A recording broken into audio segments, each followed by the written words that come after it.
The police are warning of an epidemic of people pretending to play the violin. Officials told a reporter her skirt was too short to witness an execution. And New York City is locking up its spam. These are the weird stories for Monday on Weird AF News, the only daily weird news podcast hosted by a comedian inside a hot closet. And it's about 110 in here right now, guys.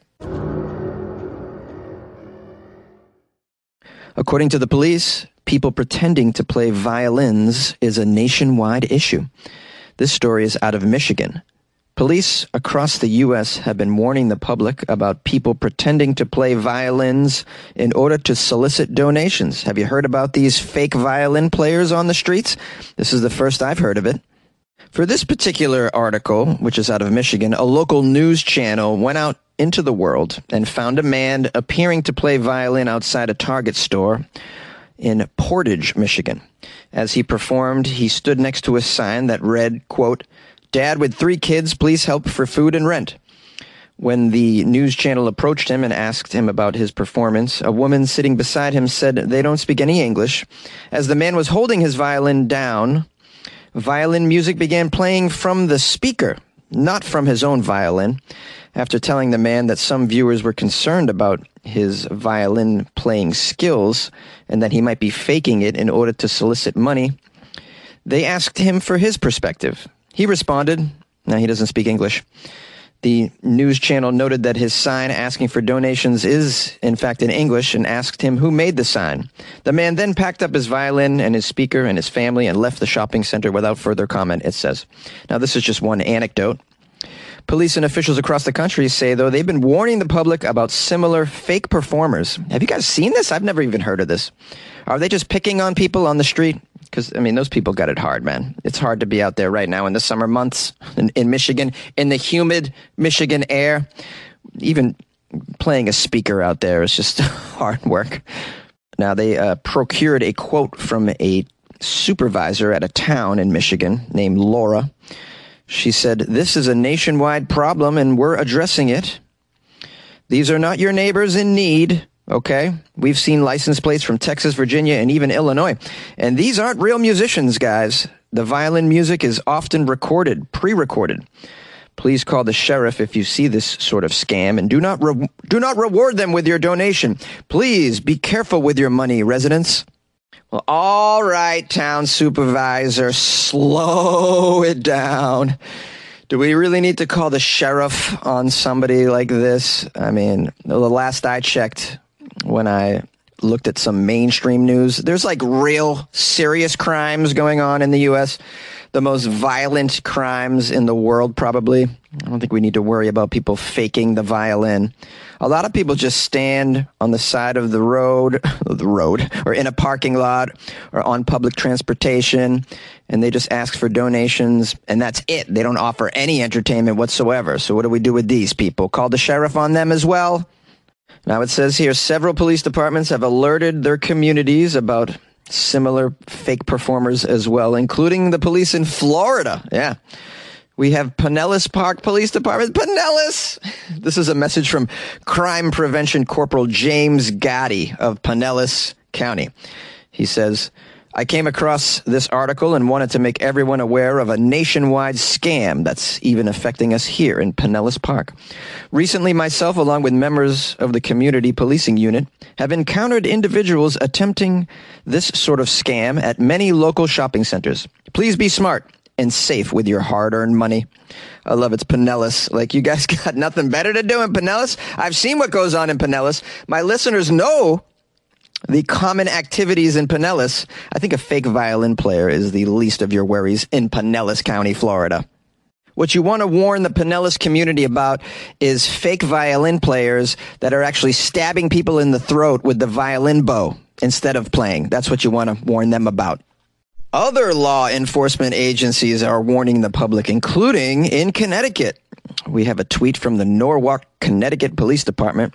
Says, if you want to provide money that will go to people who need it, please donate to established, confirmed programs that will truly support the needy, not these fake musicians. Wow. I love how they're just like, they're very much anti-fake musician. Oftentimes people just want to give money to people on the street who look like they need it. Some of these people really look like they need it. Whether they have a talent or not is beside the point. And sometimes when you give your money to huge programs, you're not even certain that the money's going to go to the proper place.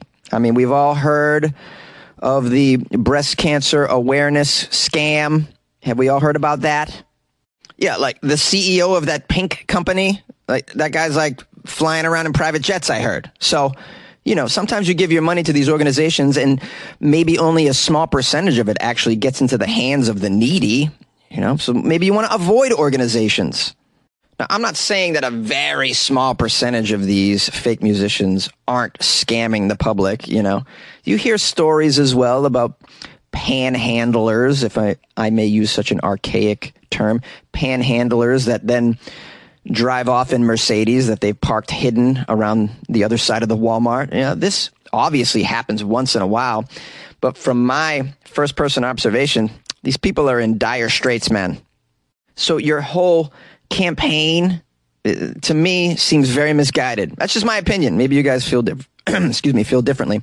Call the show 646-450-2012. A reporter was not allowed to witness an execution because her skirt was too short. The story is out of Alabama. As the Alabama Department of Corrections prepared to execute Mr. Joe Nathan James Jr. this past Thursday night, against the wishes of his victim's family members, an agency official told a journalist that was present that she would not be allowed to witness the killing because she was wearing a very short skirt. Short skirt. Can't wear short skirts to executions, apparently. I had never heard of this. I didn't know there was a dress code for executions. I've never attended an execution. Now, this journalist's name is Ivana. Can't pronounce the last name, so we're going to move on from there. We'll call her Ivana for the sake of the story. She's from Alabama.com. She had worn the skirt to previous executions without a problem. How many executions is this woman attending? She got her execution outfit ready in the closet. Ooh, another execution. Ooh, I'm going to wear this tight leather piece right here. It says here, even after pulling the skirt down to her hips to make the hemline fall lower, she was still told that this was not appropriate. Now, she was determined to attend this execution because apparently journalists have to write about such things. So she borrowed a waterproof fisherman's wader pants from a photographer she had never met, stuffing the suspenders under her skirt to keep the pants from falling down. While she went to great lengths, she really wanted to watch this execution. The Department of Corrections spokesperson determined this was a more professional outfit. Yeah, more professional outfit.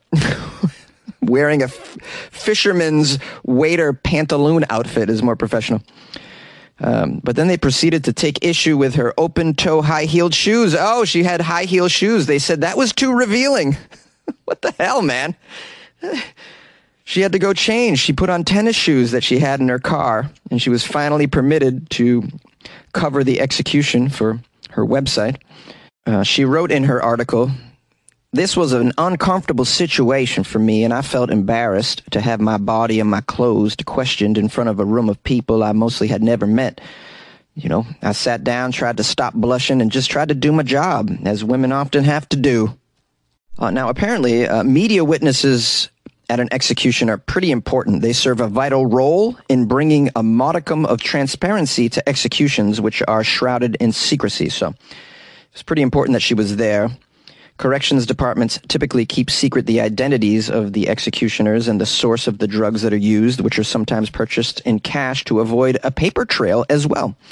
The few media witnesses allowed in the room bear witness to state-sponsored killings, alerting the public to unusual delays, breakdowns in protocol, and signs of pain, although autopsies of individuals who have been executed suggest that even those who appear to have died peacefully may still have experienced torturously painful deaths. In fact, observations from media witnesses have often been used in federal litigation challenging the constitutionality of execution protocols as well. So this is why it was vital that she be there. But, I mean, it just seems very silly to me and what I like to call failure of perspective. I mean, you're in an environment where someone's going to be executed and your attention is on the clothing of a witness. I mean, it just seems odd to me. And by the way, let me tell you something. If I'm going to be executed, I want women in short skirts around me. I think that's a great way to go out. In fact, how about some bikini-clad reporters at my execution? If, not that I'm going to be executed, but if I was, bring on the bikinis, man. That's the last thing I'd like to see. Bring in some porn stars. Execute me. I want a ring of porn stars standing around me, maybe some strippers twerking as I go out. I think that's a better way to go out, personally. Lastly, we have a quote from someone named Kelly, who's the editor-in-chief and vice president of content for an Alabama media group.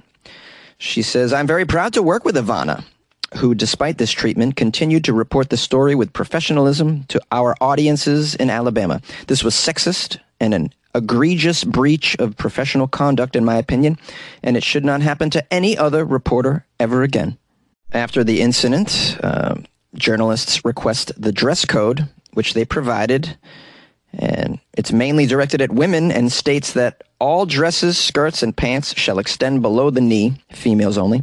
Slits must be knee-length or lower, females only. As for shoes, the only reference is made in the items prohibited, including slippers, shower shoes, and beach shoes. Well, this is a very convoluted protocol here, and it does seem to be targeting women. Well, I mean, this particular story just highlights, so many of the nonsensical contradictions that abound in our culture. I mean, think about what's going on here. They're about to execute somebody, this barbaric behavior, executing an individual, and they're worried about a journalist's open-toed shoes as she stands in the next room. I mean, just silliness. Mainstream news got you stressed? Maybe you live in Florida. Life can be overwhelming, guys, and stressful symptoms can include lack of motivation, feeling helpless and tired all the time. Maybe you're just burned out, my friend. In those times, it's important to talk to a professional who can help determine what's causing the stress in your life. BetterHelp is customized online therapy that offers video, phone, and live chat therapy sessions. It's more affordable than in-person therapy, and you can be matched with a therapist in under 48 hours. Weird AF News listeners get 10% off their first month at betterhelp.com/weirdaf. That's betterhelp.com/weirdaf. And good luck with your mental health. Good luck with your life, man. Yay! Is your camel's face sagging and wrinkly? Well, you're never going to win a camel beauty contest like that. And that's why you need Plump Camel, the only camel Botox treatment that uses 100% vegan Botox products. Because of a recent spike in crime, one store is locking up their spam. They're locking up the spam, guys. The 1-2 punch of inflation and rising crime has caused at least one New York City store to lock up its inventory of spam in a plastic case. You guys all familiar with the spam? The meat in a can? I love spam. Spam, eggs and spam and sausage. All right. We have shoppers, store employees, and social media users expressing their disbelief right now because they've discovered that this $4 canned meat product that we know as spam is now out of reach behind lock and key at some Duane Reade store in New York City's Port Authority bus depot. One cashier laughed, "I've never seen this before," while removing the spam from its plastic anti-theft covering. "Some of these things are pretty ridiculous." That's Jenny Kenny. Jenny Kenny's a 43-year-old visiting New York City from Kentucky. She says she was aware of the crime spike in the city, but she couldn't believe there were so many items locked up in that plastic box, including the spam. Many shoppers wondered why the spam, along with cans of Star-Kissed tuna, were locked up, while more expensive products, like cans of Amy's soup, priced over $5, were not locked up. To put spam in a cage is stupid and kind of insulting to the customers that would buy it. That's according to Dennis. Dennis likes spam. Dennis was shocked to see the spam locked up. Now, this all is because crime in New York City is up this year in 6 of 7 categories. And the New York media reported that petty larceny complaints are up over 50%. "I don't think they stop anything," says Iggy, a store clerk. "It's security theater. If you really needed it, you just break it and take it." That's a very New York attitude. Just a few days ago, Iggy's suspicion appeared to be well-founded when a man in a black tank top bolted out of the store with a $38 electric razor after asking if an employee could take it out of the plastic case. In addition to the rise in crime, inflation spiked to 9% in June, which the New York Post explained has created a market for thieves to sell stolen discounted goods to cash-strapped consumers as well. Spam can be found in many locations in New York City without the plastic covering, including at other Dwayne Reed locations, such as Times Square. Wow, that's the end of the article. I thought we were going to have more information why people were specifically targeting spam. Because in some places, spam is super popular. Have you ever been to Hawaii? Well, I haven't been, but I heard spam is extremely popular in Hawaii. And it's not $4 a can. It's like $10 a can in Hawaii. I'd imagine they got to lock it up over there as well. I myself ate spam quite a bit as a child because, we couldn't afford meat that didn't come in a can. But just had a lot of meals of hot dogs and baked beans. Let's just say that. It's a miracle I grew to over 5 feet at all when I look at my childhood nutritional chart. I'm just happy to be here, guys. You know what I'm saying? You know, if I'm being completely transparent with you, I still eat spam these days, yes. One of my favorite things is to make spam fried rice. Oh, it's tremendous. Spam, spam, spam and eggs, spam and toast, spam sausage, spam, spam, spam, spam, spam. We don't like spam. Well, then why don't you get this eggs, sausage, and spam, and I'll have your spam. You like podcasts? You're listening to my podcast. Maybe you thought to yourself, I'd like to make a podcast. Too difficult. No, not with Anchor. Anchor has free creation tools that allow you to record and edit your podcast from your phone or your computer. Anchor distributes your podcast to Apple, Spotify, Stitcher, and more. They have advertising integration, so you can even make a little money off your podcast. Everything you need to make a podcast in one place. Download the free Anchor app or go to anchor.fm to get started. And good luck with your podcast. Good luck with your creation. Good luck with your life, man. Hi, my friends. I hope you had a nice weekend, and I hope you enjoyed the Florida Friday article. Big shout out to everybody who sent me stories and people that reached out to me over the weekend, like Anne-Marie Swenson, who sent me a nice Instagram message. She wrote, I cannot remember how I discovered your podcast, Jonesy, but I've been listening for at least a year, and now you're a part of my daily life. I played your podcast one morning so my cousin could hear, and she's been dying laughing for days. If I run into some off-the-wall news over here, I'll be sure to share it with you. I love Florida Fridays. If you're ever in my region, look me up because I'm an amazing cook. I wish you well, darling. Be safe and keep doing what you're doing. Anne-Marie from Indiana. Oh, big shout out to Anne-Marie from Indiana. That's a lovely message. I totally enjoy that. I have a review on Amazon. Judy, not too pleased with the podcast.